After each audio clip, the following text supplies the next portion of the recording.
ಇವತ್ತು ನಾನು ನಿಮಗೆ ದ ಬೆಸ್ಟ್ ವೇಯಲ್ಲಿ ಸೋರೆಕಾಯಿ ಹಲ್ವಾ ರೆಸಿಪಿ ಮಾಡೋ ವಿಧಾನವನ್ನು ತಿಳಿಸ್ತೀನಿ. ಇದು ವೆಡ್ಡಿಂಗ್ ಸ್ಟೈಲ್, ತುಂಬ ಚೆನ್ನಾಗಿರುತ್ತೆ. ಆದಷ್ಟು ಎಳೆ ಸೋರೆಕಾಯಿಯನ್ನು ತೆಗೆದುಕೊಂಡು ಅದನ್ನು ಸಿಪ್ಪೆ ತೆಗೆದು ಪಕ್ಕಕ್ಕೆ ಇಟ್ಕೋಬೇಕು.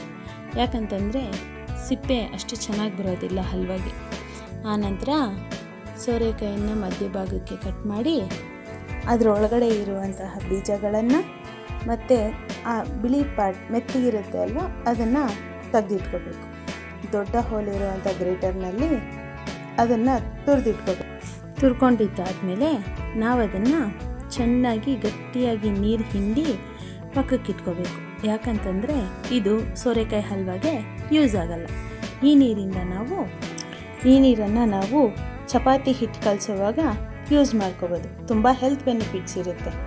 ದಪ್ಪ ತಳವ ಇರುವಂಥ ಪಾತ್ರೆ ತೆಗೆದುಕೊಂಡು ಅದಕ್ಕೆ ನಮ್ಮ ಹಸುವಿನ ಹಾಲು, ಫುಲ್ ಫ್ಯಾಟ್ ಮಿಲ್ಕ್ ಅಂತಾರಲ್ಲ, ಆ ಹಾಲನ್ನ ತೊಗೊಂಡು 1 ಲೀಟ್ರ್ ಹಾಲು ತೊಗೊಂಡಿದ್ದೀನಿ ನಾನಿಲ್ಲಿ. ಅದನ್ನು ಚೆನ್ನಾಗಿ ಫುಲ್ ಫ್ಲೇಮಲ್ಲಿ ಬೇಯಿಸಬೇಕು. ಬೇಯಿಸಿ ಅದು ಅದರಲ್ಲಿರುವಂತಹ ಕೊಬ್ಬಿನಾಂಶವನ್ನೆಲ್ಲ ಬಿಟ್ಟು ಒಂದು ಹಲ್ವಾ ಸ್ಟ್ರಕ್ಚರ್ ಬರೋವರೆಗೆ, ನೋಡಿ ಈ ಥರ ಬಂದಿದೆಯಲ್ಲ, ಈ ರೀತಿ ಬರೋವರೆಗೆ ಮಾಡ್ಕೋಬೇಕು. ಅದನ್ನು ಪಕ್ಕಕ್ಕೆ ಇಟ್ಕೊಂಡು ಮತ್ತೊಂದು ಬಾಣಲಿಯಲ್ಲಿ ತುಪ್ಪ ಹಾಕ್ಕೊಂಡು ಬಾದಾಮಿ, ಗೋಡಂಬಿ, ದ್ರಾಕ್ಷಿ ಇದನ್ನು ಗೋಲ್ಡನ್ ಬ್ರೌನ್ ಬರೋವರೆಗೆ ಹುರ್ಕೊಂಡು ಪಕ್ಕಕ್ಕೆ ತೆಗೆದಿಟ್ಕೊಳ್ಳೋಣ.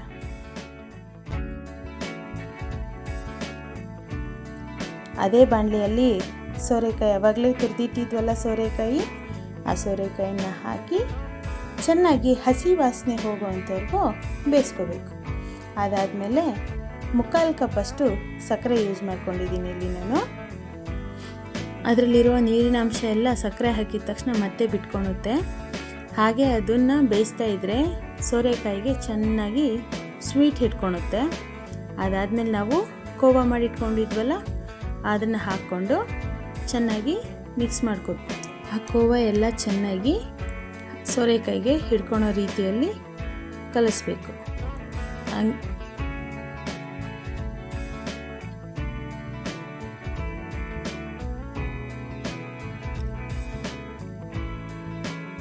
ಇದಕ್ಕೆ ನಾವು 1 ಸ್ಪೂನಷ್ಟು ಏಲಕ್ಕಿ ಪುಡಿ